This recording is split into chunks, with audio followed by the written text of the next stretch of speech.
Hey, what's going on guys? Mqzuba here, and in today's video we're going to be taking a look at a Rakdos Lurrus deck for standard best of one. So this deck is looking to grind the opponent out slowly but surely using Kroxa, Titan of Death's Hunger. You guys might have faced this more popular version with like Rankles and Roast Riders, Claim of the Firstborn and stuff like that, but I'm trying a more low to the ground version so we can take advantage of the Lurrus Companion, which I'm a huge fan of. So we'll get into the deck. We have four vessels, just a 1/1 lifelinker that comes back as a 5/5 with our Call or our Awakening or our Lurrus. Easy sack fodder for the Village Rites. Great card. We're happy to mill it with the Mire Triton or against Rogues. Then we just got some cheap removal with Bloodchief's Thirst, 3/3 split with that and Heartless Act, because this doesn't hit every. Well, they both hit their own situational things. I like the 3/3 split. One Cling to Dust, because we can start emptying our graveyard against rogues to draw more cards, gain some life. I'm liking a one of Cling in pretty much all my black based decks now, so yeah, just the one. Some Village Rites, because we are still a weird baseline sacrifice deck, right? Like we sack the vessels, we can sacrifice some Tritons, bring stuff back with calls and awakenings and Lurrus. But yeah, it's a pretty good, not necessarily card advantage piece, but card neutral piece that basically gets us through our deck. It synergizes with a bunch of stuff like casting a Kroxa, holding full control, drawing two cards off the death trigger, or the Charger. If you call it back, give it Death Touch, which is one of the reasons why we run this card, and sacrifice it to a Village Rites. Then it pings something down, very reminiscent to the way that Mayhem Devil did if you brought it back with Call. And if not, you just have a 1/1 Death Toucher, or it dies and it Death Touch pings something else. So we've already covered Heartless Act. Mire Triton, fill the graveyard, gain some life, fuel your Croxes. You know how it is. Fill the grade for Lurrus or Call, or even Awakening. Skyclave Shade. Because of this card, we run what I think 24 lands. No, 22. No, 23 lands actually. Hold on. So 18 normal, 4 it's 22, and 1 Hagra Mauling. Yeah, so 23 lands. Normally I'd run about 22, but we want to be able to hit our land drops whenever the shade is in the bin to have the opportunity to bring it back. But yeah, great against control decks, great against slower matchups, and it's a consistent recurring threat. The Channeler, this card's amazing. It gets you through your deck, fuels your grave for Kroxa. A little bit of a number with the Shade because you have to exile one of the cards so you can exile a Shade kind of thing. But we have four, and the amount of times that's going to happen isn't so frequent. And also, basically, you get to play it worst case. So this thing works out really great. It can be a 4/4 for 2 mana, or it could just end up being a way to cycle through your deck and reach certain answers.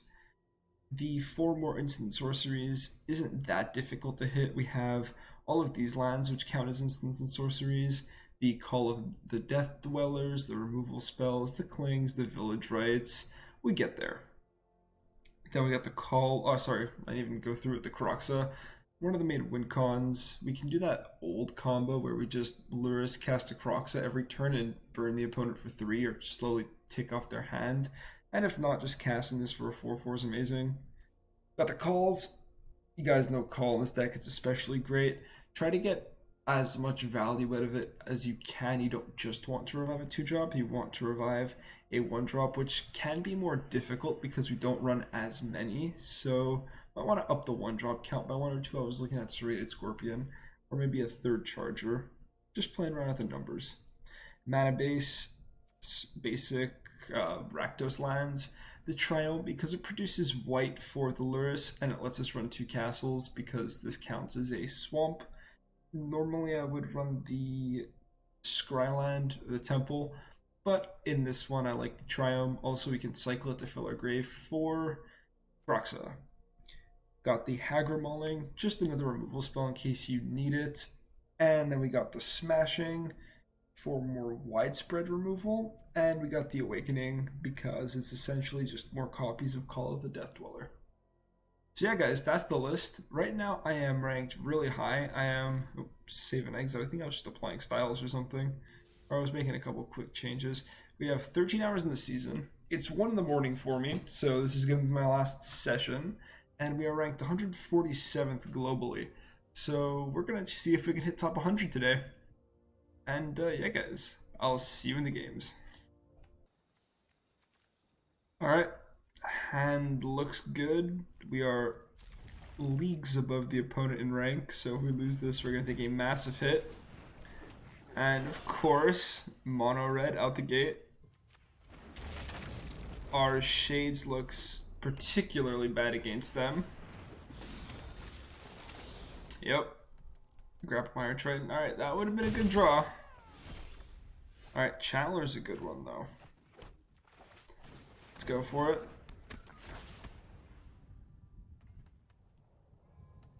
Just try to slow them down. We have a bunch of removal. Sure. I'll take that block. They might cast my Triton. Alright, cool. Alright, we mill an Annex and a Lands. I think that's good.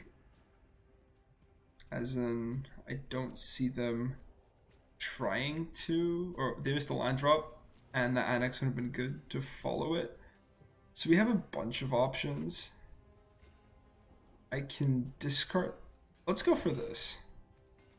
I can either discard the Croxa or the Shade, or I can hold back because they seem to be wanting. Like, this is holding back this. I can discard the Croxa or the Shade. I can play a land cast Sage from the graveyard. I don't hate it. Or I can discard the Croxa and try to get it back on 4. I think that's a play. So, ooh, choose one to cast. Yeah, let's go for the Vessel. I think the Vessel is the call. And hold open Village Rites or play the Shade. Is the Shade even doing anything for me?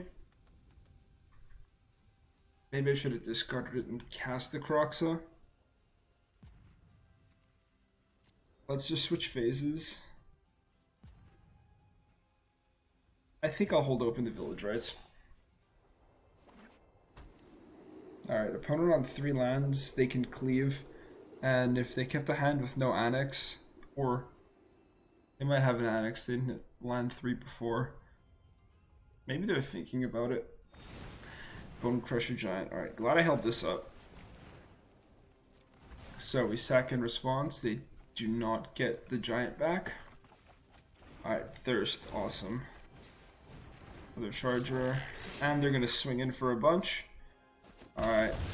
They get their own Shade, which is a good aggressive threat, but if they're casting... If we kill that Shade, then it goes to my yard. Alright. Let's crack this for black.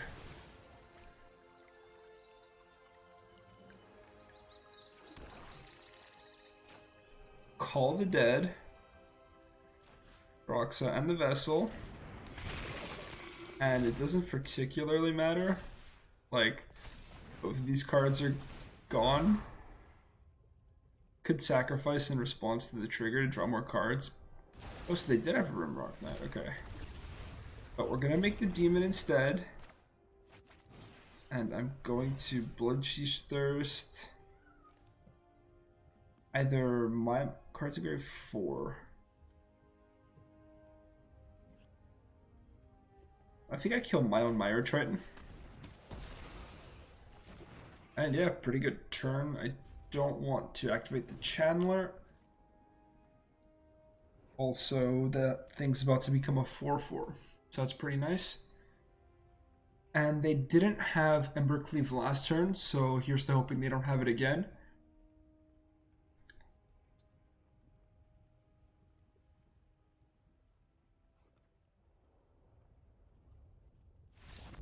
And they concede. We did it, boys. So sorry it took a little bit long to think about that sequencing on what I was going to discard. But yeah, mono red 96%. They probably just want easy wins, and we fare pretty well against them. So yeah, get up those less than 20 ranks, and we'll be on to the next one. Alright, opponent on the play. We have our mana, all our colors. It's a little bit slow. Alright, mono white aggro. This deck, this mono white deck, is what I climbed super high with, but it didn't seem very interesting to make a video on. So we're doing something a little bit more fun. And alright, so we play the passage here because next turn I can double spell with Vessel and Charger. And okay, so they have a pretty good start. Crack here. A little bit awkward because Bloodchief's Thirst will just get protected by the Savior. Like if we Bloodchief's Thirst the Speaker, which is the main threat right now. Alright, Triome. So that's another black source, but I still think we definitely go for the Charger here because they have a board full of 1/1s. But now the question is, do I Bloodchief's Thirst or do I cast a Vessel?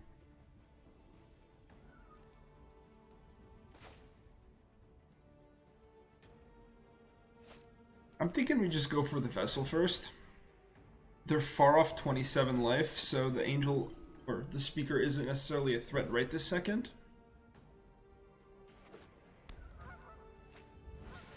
Skyclave Apparition, okay. I mean, that's good insofar as it doesn't go to my graveyard. Pardon me. Alright. Now what?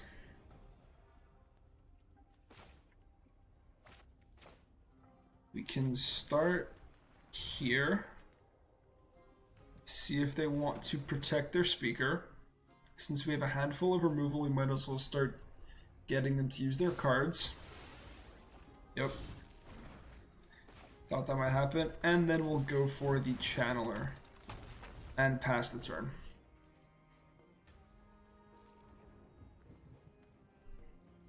I'm fairly confident in my ability to outgrind this deck. So just take it nice and slow. Banishing Light, okay. Alright, well if it's the Croaky's list, then they only have one. And they can attack it with the Apparition, but yeah, I don't think you want to do that.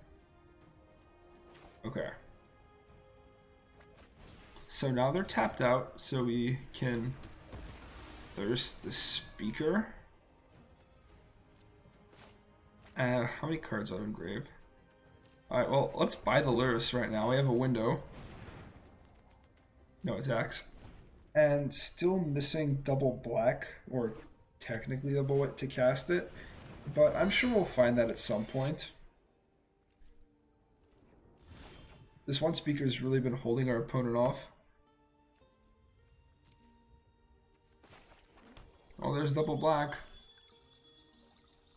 Do I cast the Lurrus?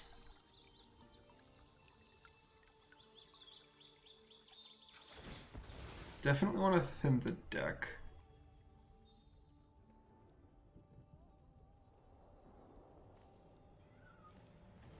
I think I don't cast the Lurrus yet, and I just cycle Triome and Heartless Act something.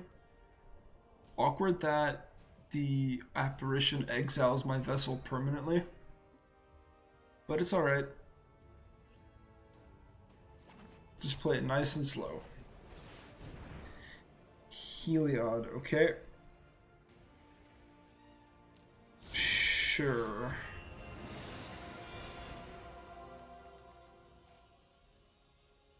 Yep. Destroy the app. I'll say we'll sacrifice in response. Right? Yep. And now I definitely need to clear something off the opponent's board, because Heliod is a massive problem, and we flooded out a little bit.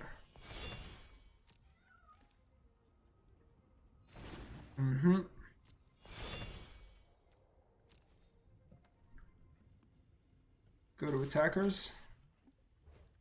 Okay, let's cycle here before we block. Try and... Nice. Actually, in that case, do we just want to take it? Yeah, we'll just take it. Call. Alright, cool. Maybe I should have blocked that. Alright. No, some cards. That's really bad. I was hoping for a creature. Alright. See how we just pass? Yeah, misplay there. Another Alseid is awkward. All these protection creatures making my removal weird.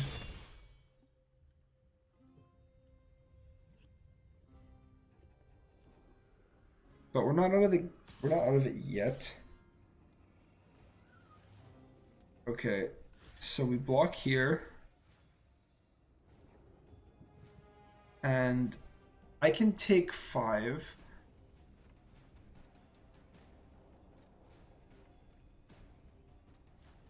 And then this will ping down the Alseid.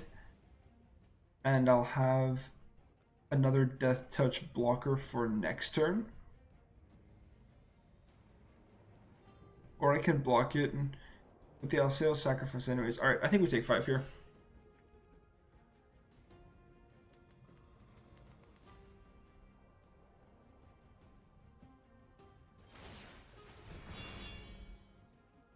Yep, they'll gain some life. But they were going to do that regardless. And they target the Heliod to target the Alseid to put the counter on, but my spell resolves first. Or my ability resolves first. I mean, they can sacrifice it in response. Yeah, to get into their... But they were going to get the counter anyways. Doesn't change anything. Alright, so... Let's Lurrus. Get back Charger. Pass turn.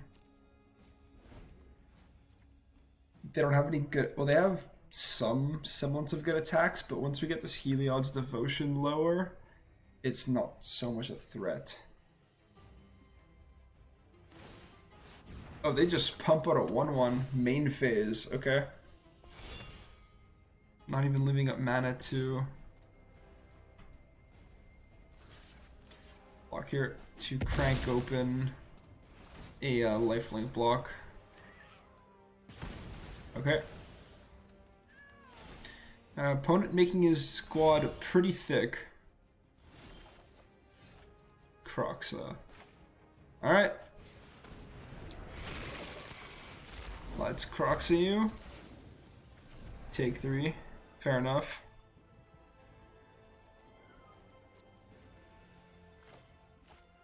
And I can Charger here. I don't want to use this and burn my Lurrus ability. I'm trying to be as mana efficient as possible, but not having more black sources is really awkward.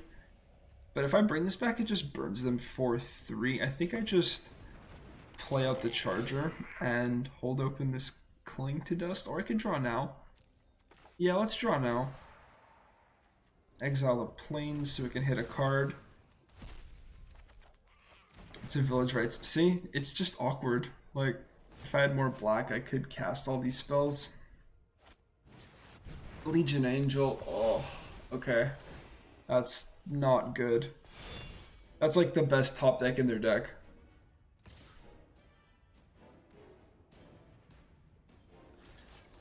I'll take this chump block again. And I guess we'll go upstairs. Channeler. That's not a bad one.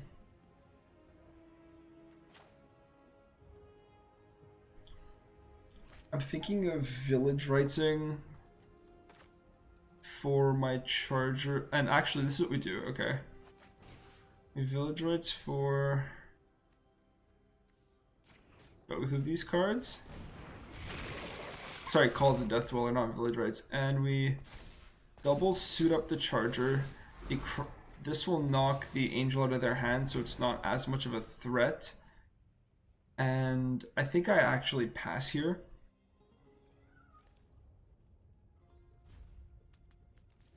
I can use the village rights at instant speed. Ooh, that isn't great. See, I can use the village rights at instant speed to blow up the angel with the death touch charger, and because it's the only lethal threat I have right now, it's the only thing the only threat that the Minor Triton doesn't block. I think I just ping that down right away, get some more cards before the savior resolves.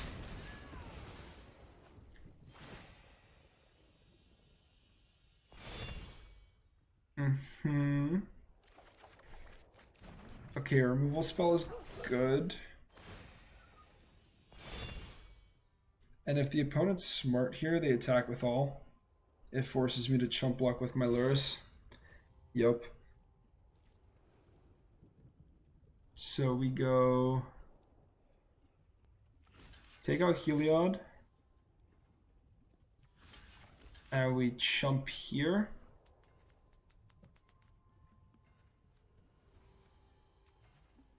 They both have the same devotion. Yeah, alright.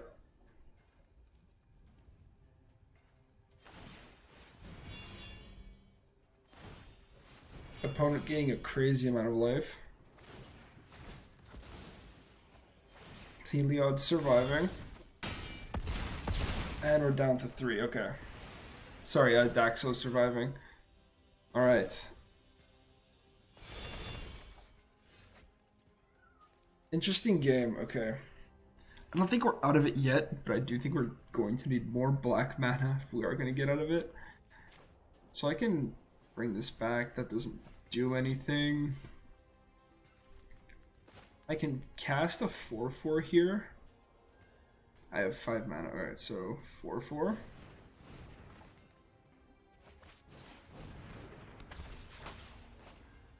And make the lifelinker here. Hold. The Heartless Act actually doesn't remove anything. Alright.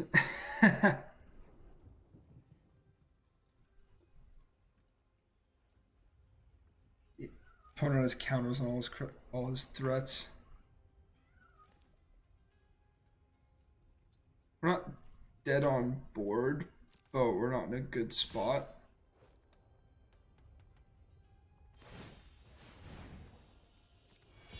Lifelink up the Daxos.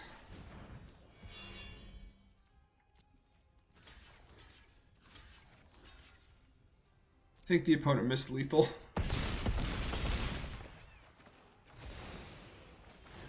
But 1 to 57, I think they'll be okay. Man, these cards were late. I feel like we had all the tools, we just hit them at the wrong moments.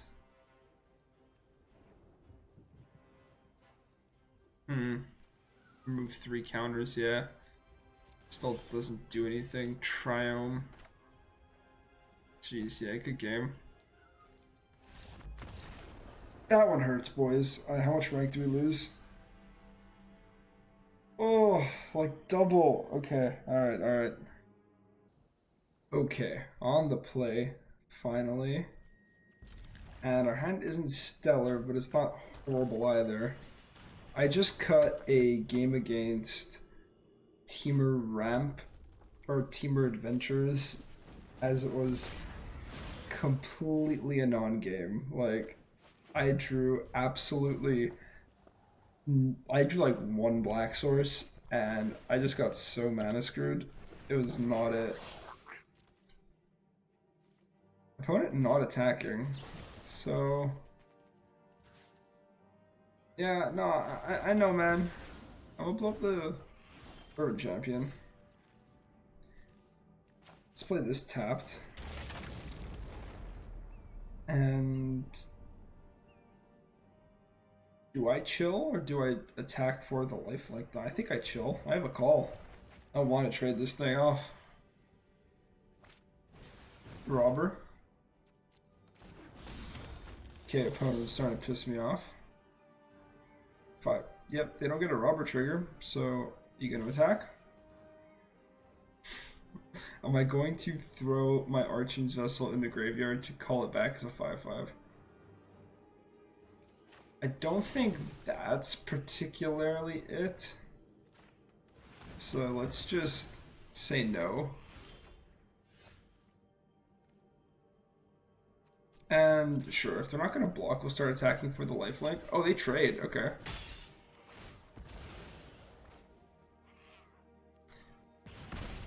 An opponent's wild and they're tapped out. I will take 3 mana revive for a 5/5. No stress. Alright, again, that's on me. Should have played the mountain first, then had the cling open to draw.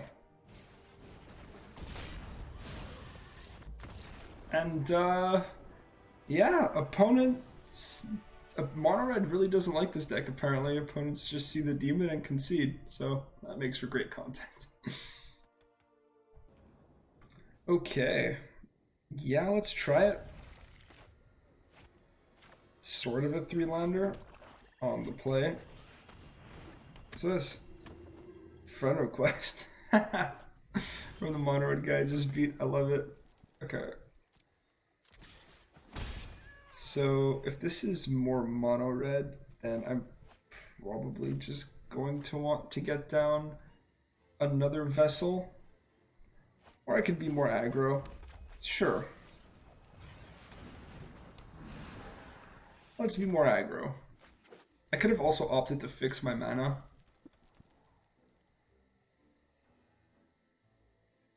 With the passage, but I think we can wait. There comes the stomp. Alright, opponent not worried about my shade, apparently. Worried about this life gain. Play this tapped. Wishing this was a black source. Yeah. Oh, I want to punish him so badly. Okay. Alright. I can play this shade again. Or I could buy the Lurrus. I think it is. Oh, nope. I just want to pay for my Lurrus. Thank you. And at this point, I can't really punish them with the village rights. Alright, tome. Okay, so is this just big red? I respect big red. Double tome. Okay. Let's get this in the yard. Draw some cards. This might be the shade might be a huge problem for big red to deal with.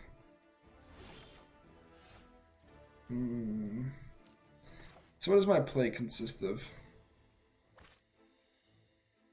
Lurrus, create vessel? Or is it just land, grab a shade, make 2 5/5s? How do they beat that? I don't think they can. Sure. Can I target both vessels? Oh yeah, let's go. How does mono red control beat 2 vessels? Well, I guess Ugin is the only solution. And they can Ironcrag feet into Ugin next turn. So I won't play the shade. I'm going to hold up village rights and sacrifice one of these demons in response to draw some cards. Playing around Ironcrag feet into Ugin, exile my shade, which is one of my best cards against them. But they need the specific combo of land, feet, Ugin, and they're only going to have access to 4 cards. They can scry the shit out of their deck, but to the bottom. Was that no, keep scry either. Alright, that's land. You have feet and Ugin also. No, you do not. Alright, so I played around spells for no reason. Scry there. I mean, sure. To the bottom. draws. All this main phase. Don't do this main phase, guys. Or the shade. Get in for 10. I can kick this, but I just want to hold open my village rights. Play out the shade, pass. They're scrying. What are they looking for? Is it Ugin? Is it the feet? What is it? To the bottom? Let's go. To the bottom again. To the bottom. Alright, they need a very specific answer. They run probably Storm's Wrath as their board wipe, which doesn't deal with my demons. And if one of them connects, then it's just GG from there.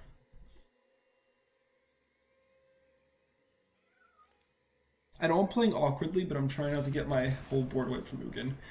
And that's it. They do not find the correct combination of cards. GG. Alright, no 1-drop. But we have some good mana. We have some 2 mana plays. I think it's a pretty easy keep. And red again, why wouldn't it be? Left on the last day of the season, we pretty much exclusively fight mono red. Go for the Triton here, it gains life and fills my order for a potential Proxa. Opponent will snap off that shock. Okay, those cards would have been really nice.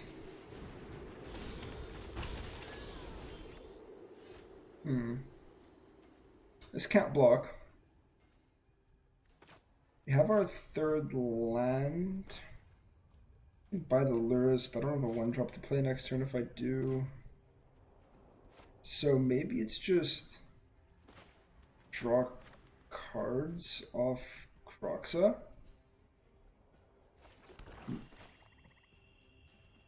How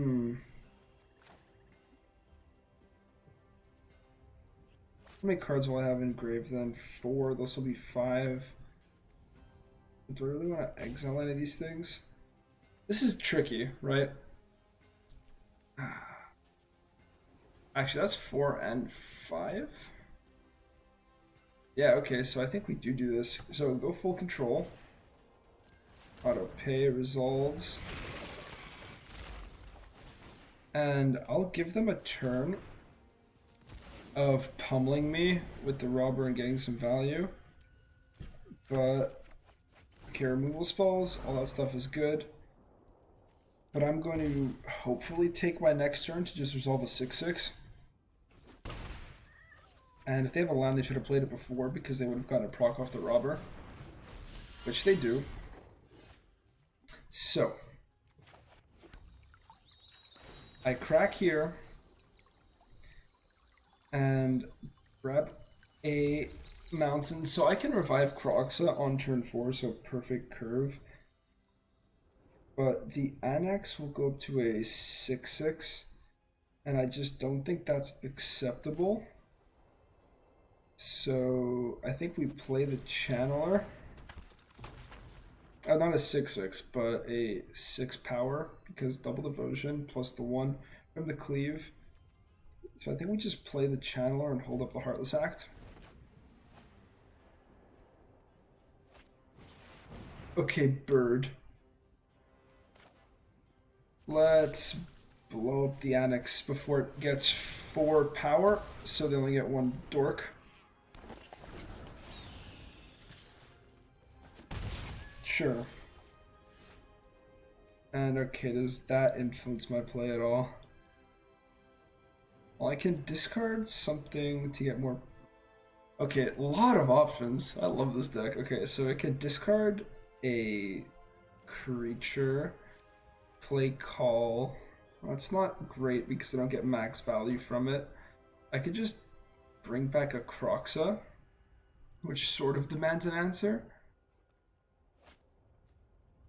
I think I start here. Ooh, but I kind of want that as a blocker. Alright. Let's flush out some of the yard. 2, 3, 4, and I think I'm Least likely to get back a channeler. So they lose a card here. Bone Crusher Giant, and I'll just play this as a land to start increasing our mana. Let's go. Another Annex, makes sense.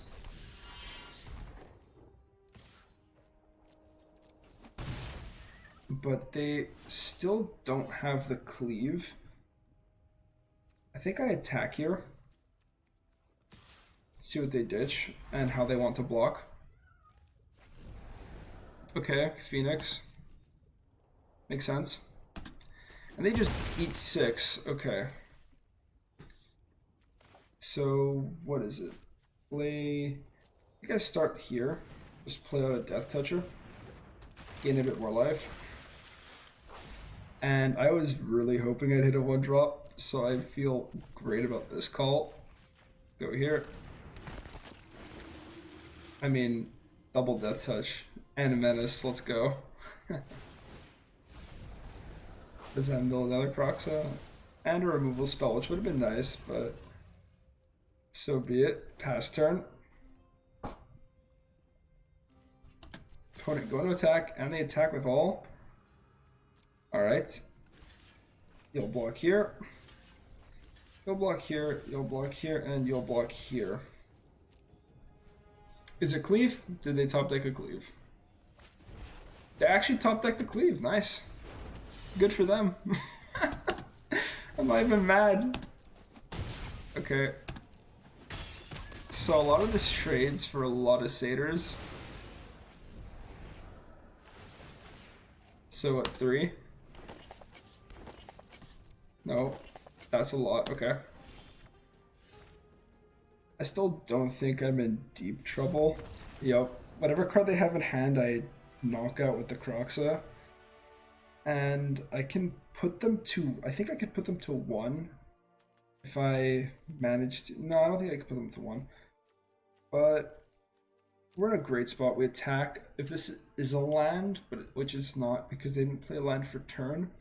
But they lose their card. They can equip here, but we're at 17. We're super healthy. We can play another blocker, hold double blockers, buy Lurrus, and see for next turn. So yeah, on to the next one. Alright guys, and we are back. So I've made a couple changes to the deck to adapt for matchups where +1/+1 counters are super relevant, like any mono white game I faced, and ended up pretty much losing to the priest because they get it, and if I'm tapped out, or not the priest that makes angels, but the priest that puts a +1/+1 counter on everything, or one thing per turn, basically making my Heartless Axe useless. So I swapped out one of them for an Eliminate, and I swapped out a Shade for an Eliminate because right now in Best of One, the last 12 hours of the season, you are going to face a lot of aggression, and the Shades are in here against control and rogue matchups, but we didn't face any of that today. So drop the numbers down a little bit, and I think this is the meta call for the end of the season. If it's not working out for you, go back to the list in the intro. But yeah, this deck essentially farmed mono red. I didn't lose a single game to it, and I think that's what you guys are going to see today, just end of the season, me absolutely decimating mono red. So I recommend you guys give this deck a shot. It's pretty fun, reminds me of the older Rakdos Lurrus decks. I'm a huge fan of Lurrus Companion, and if you are too, definitely give it a shot. It will be in the description down below. And if you guys enjoyed, be sure to drop a like, subscribe, and I will catch you guys in the next one. Peace out, everybody.